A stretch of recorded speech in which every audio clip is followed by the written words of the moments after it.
By now, 17-year-old Hudson Reynolds is en route to Tanzania, Africa. I've had to watch her live with this disease her whole life.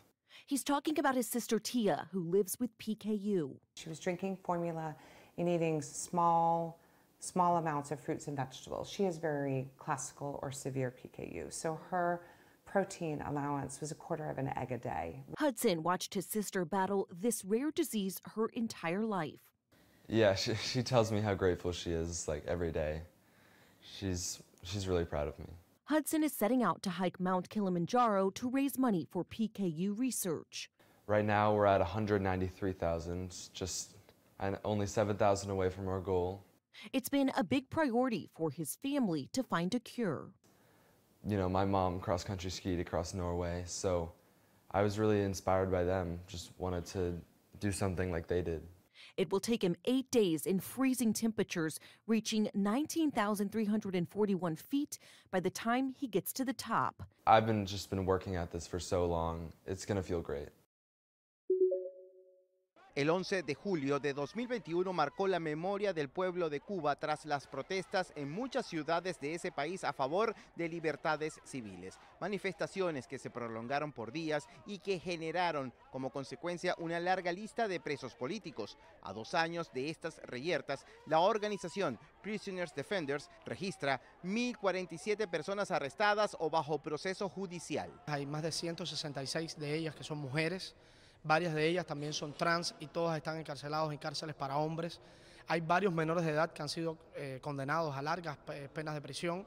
Más de 100 casos de ellos han sido condenados por el delito de sedición. Tras 2 años de estas manifestaciones, la ONG y activistas afirman que aún persiste el esquema de judicialización de la protesta con el sostenimiento de la encarcelación e incluso persecución contra la disidencia. Por su parte, el gobierno de Cuba ha acusado a Estados Unidos de la responsabilidad directa de las protestas callejeras sucedidas en la isla en 2021. Estados Unidos ha instado a La Habana a que libere a los presos y sostiene que las movilizaciones fueron espontáneas. Es el reporte, soy José Perralete de La Voz de América, en Miami para Telearuba.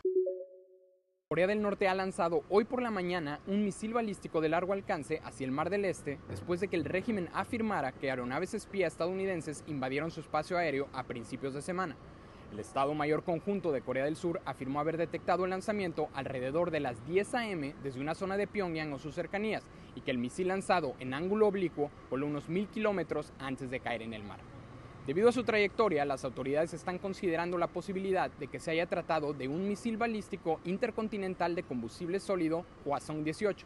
Se trata del primer lanzamiento norcoreano de tal misil en 3 meses y se produce después de que el Ministerio de Defensa de Corea del Norte denunciara el plan de Estados Unidos de enviar un submarino nuclear estratégico a Corea del Sur, advirtiendo que la medida estadounidense podría incitar la peor crisis de un conflicto nuclear en la práctica.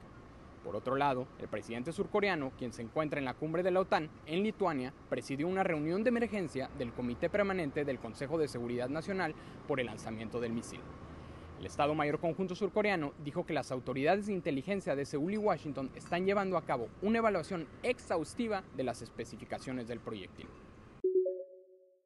Ucrania continúa siendo el tema central de la cumbre anual de los miembros de la OTAN. En su segunda y última jornada, el presidente de ese país se hizo presente, se unió a los miembros de esta alianza, los cuales han anunciado un paquete de asistencia de seguridad para Ucrania mientras continúa la guerra de Rusia en contra de ese país. Al mismo tiempo, hubo una conferencia de prensa conjunta entre el secretario general de esta organización, Jens Stoltenberg, y el presidente Zelensky. Ambos agradecieron el trabajo mancomunado que se ha venido haciendo, pero también resaltaron los avances que se han dado en las últimas horas con la declaración y posible invitación que haría esta organización para que eventualmente Ucrania se convierta en miembro. Sin embargo, reconocieron que todavía falta mucho para que esto se pueda dar, ya que la guerra tendría que terminar. Esto lo dijo el mismo Zelensky, quien hace algunas horas habría dicho que el comunicado entregado por la alianza con las condiciones para que se pueda llegar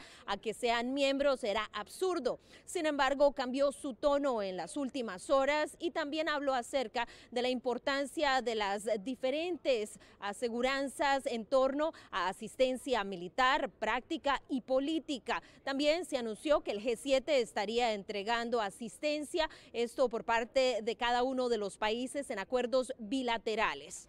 El Consejo de Ucrania y la OTAN llevó a cabo su primera reunión el día de hoy, que según el secretario general les permite establecerse como iguales. El presidente de los Estados Unidos, Joe Biden, y su homólogo Zelensky se reúnen durante esta jornada y el mismo líder ucraniano ha agradecido la decisión de Estados Unidos de entregar municiones como las bombas de racimo, algo que también ha generado controversia dentro de algunos de los miembros de la OTAN. Informó Celia Mendoza de La Voz de América desde Vilna, Lituania, para Telearuba.